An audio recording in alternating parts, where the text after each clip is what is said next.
अस्सलाम वालेकुम viewers, welcome to my channel English तलफ़ुज़। आज इंग्लिश तलफ़ुज़ में इस चैनल में मैंने आप लोगों के लिए बहुत कुछ नया ऐड किया है, जिसमें सबसे पहले तो फ़ारसी लैंग्वेज मैंने ऐड की है।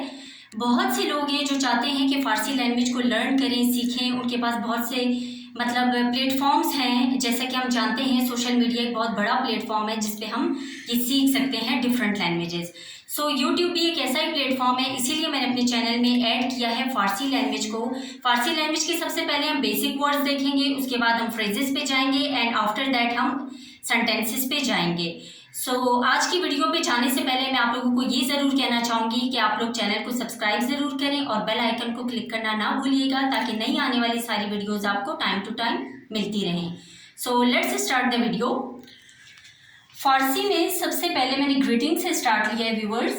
फ़ारसी में कहेंगे सुबह खैर, सुबह बखैर। और इसी तरह फिर उर्दू में इसे हम कहेंगे सुबह बखैर, सुबह बखैर। एंड फिर इंग्लिश में good morning, good morning. Viewers, उम्मीद है आपको वीडियो अच्छी लगी होगी। Thank you so much.